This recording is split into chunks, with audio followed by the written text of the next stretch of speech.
Hey friends, welcome back to the channel. So excited to be hanging out with you guys today here on the show. And I got something a little bit different for you guys. I've had so many questions in the comment section, and generally I'm pretty good at commenting back and replying to everybody. But I wanted to answer some of the frequently asked questions that are always coming in. People are asking so many different things. So I'm going to take the top 5, we'll maybe do 6 of the questions that I most frequently get on the channel and answer them right now. So the first one that I get all the time is, what kind of camera gear am I using? I'm a Sony guy personally. We're running a Sony AX700. That's a camcorder style. Handheld camera, shoots 4K and all that, but we're typically in 1080p. It's hard to edit in 4K. It slows things down a little bit. Although we can do it, I'm actually editing with the new iPad Pro M2 this year on DaVinci Resolve. I was running on a laptop last year on Filmora, but it was kind of slowing down and everything was bogging down, so I switched to the iPad and I'm doing everything mobile, on the fly, on the go, and it's just been very convenient for my schedule. So Sony AX700 camcorder.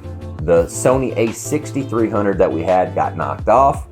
Somebody stole that, the camera bag, my whole gear bag, everything. So we've got the Sony A6700 now.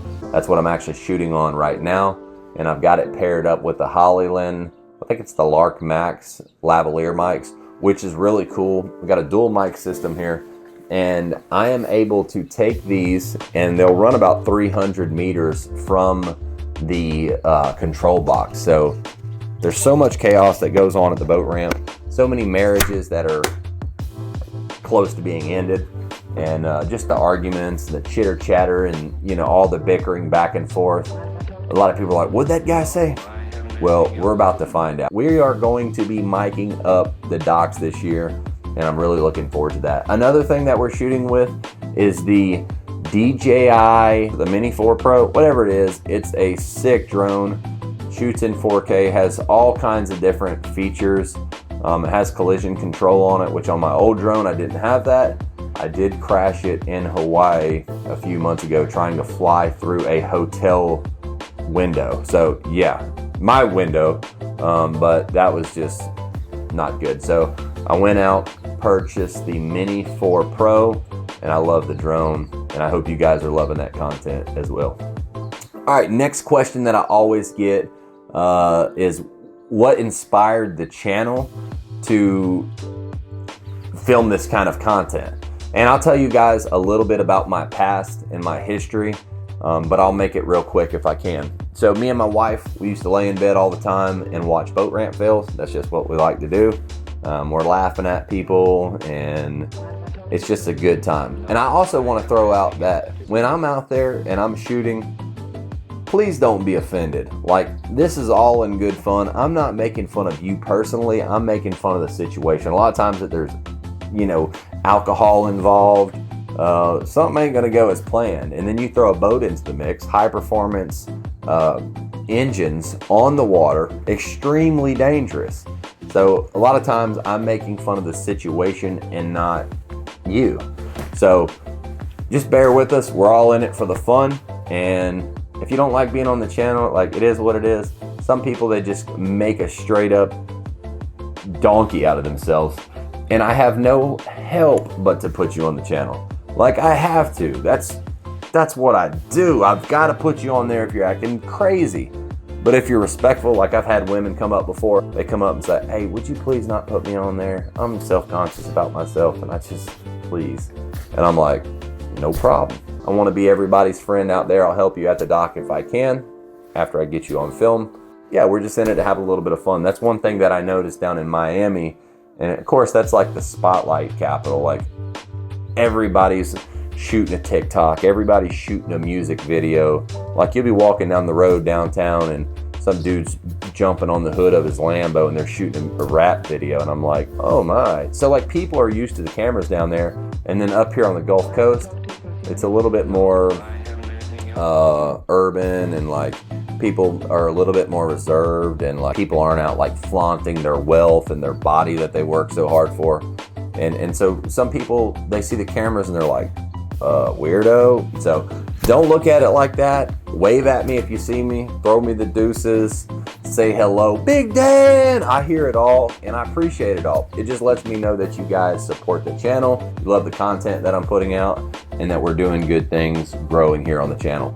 So, with that being said, I shot a video over 1.5 years ago, and I've always been in the filmmaking business like for the past several years. Primarily, I was shooting hunting videography.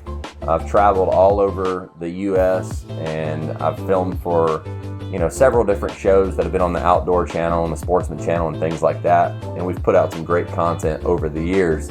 But my job was to shoot and capture a story, not into post where I'm, doing the editing and actually formulating and putting it all together. I'm just out there in the field building the storyline and documenting the whole process. And then somebody else would edit it. So I've always had my camera gear in my truck rolling with me, like I'm ready for the action whenever. So me and my wife pulled into Navy Point boat ramp here in Pensacola, and we got out of the truck and we walked up on the bridge. I think we were just going for a walk or something. Maybe we trailered I don't know. I can't remember. But I just know that I remember looking off the bridge, and there was a guy down there that was struggling so bad. It looked like the Family Guy episode where he's just, doing that up and down, back and forth, and can't figure it out. That's what was happening in real life right in front of me. So I ran down to my truck, grabbed my camera, got up on the bridge, and started commentating this live, just like I am now, just talking, just being me, no script, just shooting from the hip and just clowning. And the video, it did not get edited. It went onto my computer and it sat there for over 1 year. Well, last year, probably in April, early April, just hanging out at the house, bored. It's rainy one day like this, and I said, man, I need to get some content out. I need to look through what I've got and see if I can make a video. Man, I get into my computer, start looking around, and I was like, man, that video, I still ain't edited that. But it's over 1 hour. How am I going to condense that down to something that somebody wants to watch? So I spent probably 5 or 6 hours editing the video, and it literally took off in under 24 hours. It had over 100,000 views on it. And on Facebook, that was pretty common for me, because I've kind of always been in the spotlight with my weather stuff. If you don't know who I am, I'm also Big Dan the Weatherman. So I've had a lot of content go out that has went viral, but never anything like this. And it was funny, I posted it, I logged into my Creator Studio app the next morning, and it was 103,000 views, and I was like, what? Something ain't right. I kept refreshing it, and all my stats on the other was so low because there was just this huge spike. I was like, dude, this video is going viral, and I totally did not expect that at all. And so I just kept monitoring it over the next couple days, and it went from 100 to 150 to 250 by the next day, 350 the next day. And I told my wife the weekend was coming up, I said, I'm kind of thinking I just found a new niche on YouTube that I'm going to dial in on. I said, I think I'm going to capitalize on the opportunity, and I'm going to try to bring the best content that I can to the viewers. So, and that goes back into what inspired this and my history with filming. I was also in the Coast Guard too.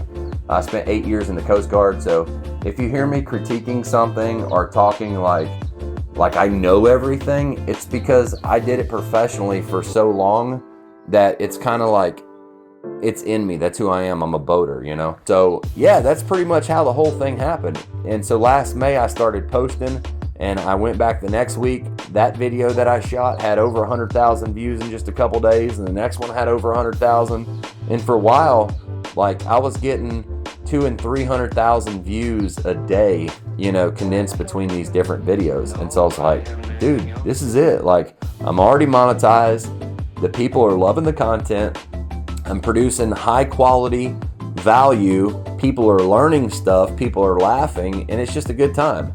And so that's kind of how I got into this, my history, and where we're going with it. Now, a lot of people have asked, this is another question that I'm going to answer. Some people said more fishing videos. Like one guy was like, more fishing videos, question mark. And then other people are like, dude, I love the fishing videos, produce more content.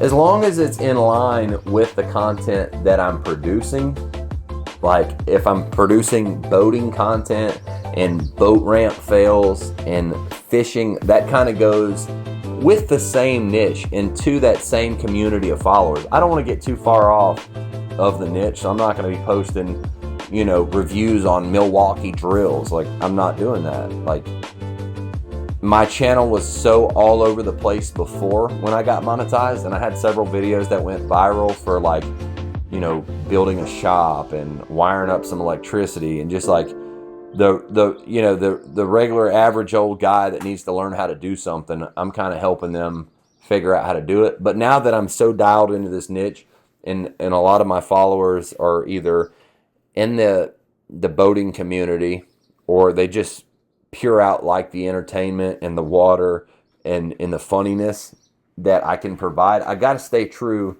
to my niche and you guys as subscribers. I don't want to get off the goose path too far.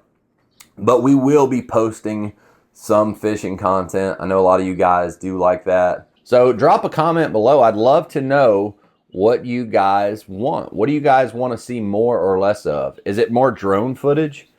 Is it more fishing content on the channel? Is it more good scenery? Like, what do you want to see on the channel? Because I want to cater to you the best that I can, so that the channel continues to grow and thrives. And I'm shooting for 100K, 100,000 subscribers by the end of 2024. So that's the next big stop, 50K, and then 100K by the end of the year. Thank you so much. Like, we're going to get there so soon. And I know people all the time, they're like, man, you've got the best content on YouTube. You're producing the highest quality boat ramp videos. Anything from the drone to the quality and the clarity, like, it's second to none. And I appreciate that. So thank you so much for that. And I'm going to have time for one last question. This one is, it's kind of been the slogan of the channel, In Too Deep. Why is everybody in too deep? Well, it's simple. You would think being in the boating community, it's not the boating capital world. I think that might be Miami. But we've got the clearest, most beautiful waters that reminds me of the Bahamas and the Caribbean and stuff like that. There's just a lot of people that want to go hang out on the sandbar, and they're like the weekend warriors, or they buy a boat, or they rent a boat, or whatever. They just don't have the experience. A lot of people moving here from other states that are landlocked, and they're coming down to the water for the first time. They drop down into the intercoastal, and they're dealing with currents, and they're dealing with steeper ramps and things like that. So in Miami, what I've noticed is the ramps have a more gentle slope. It might be, I don't even know the degree on it, 8 to 10 degrees. We might have a 14-degree angle. So they're just a little bit more steep. That's going to help you get your larger boats in the water, which we have a lot of big boats that put in down here, big center consoles. That's going to drop the trailer down so the boat can actually float up off of the bunks sooner. Whereas if you have a shallow ramp that's a very gradual angle, the trailer's got to keep backing and backing and backing until the truck is almost in the water. So we don't have a lot of trucks going down and getting stuck on the ramp because it's slick and they're in too deep like that. But what happens is the trailer's in too deep because the pitch of the ramp is just a little bit deeper. So there is a sweet spot. And every boat is different. Every trailer is set up different. Every trailer design, they're not all made equal. And so as my bass boat, I know exactly where I needed to have the trailer into the water. On tournament day, we would drop it in the water. I would tie it off to a cleat on the dock, and I would go park my truck. And I'd come back, and like then it was just, you get this perfect sequence. When it was time to put the boat back on the trailer, there's 150 boats trying to get out of the water at the same time, and there's only a 2-lane ramp. You got to back down, drive that baby up on there. Your partner, we didn't even hook up to the safety chain, the winch, or nothing. The fenders would be sticking out about 1 inch or 2 on my trailer. That's just, it was the sweet spot. I'd pull right up on there, trim it up, power off. He pulls right out of there. We're not even hooking up the strap. We're not cranking. I just know my boat. So after so much experience with this, you know whether you're in too deep or you're not in too deep or whatever. And so you're seeing a lot of people that just aren't experienced, and they're trying to figure out what is the proper depth. They think that the boat, if the boat's not going on there properly, they need to go a little deeper, which in reality, that's not the case. You need to pull up so the boat can hit the bunks. If the boat's floating too high and the bunks are so deep, it's just going to keep rocking left and right, back and forth. And then they pull up and they wonder why it's on there looking like this. So that's the whole thing with in too deep. It wasn't not much of a big deal down in South Florida, but for some reason along the Gulf Coast, it seems like everybody is in too deep. If you enjoyed this video, drop a comment below. Thanks again. I want to know where you guys are watching from, where you've subscribed from, and if it's your first time on the channel, if you made it to this point in the video, thank you so much. It means so much to me. And we are going to be doing this full time. I hung up my tree business, sold that all off, gave up on that, and I'm pursuing the YouTube career full time. So there's going to be so much more high quality, good content, a lot of laughter, a lot of lessons, and a lot that we can just simply learn from right here on the Big Dan Show in the near future. God bless you. Thank you for your time, and we'll see you on the next video. Let's go!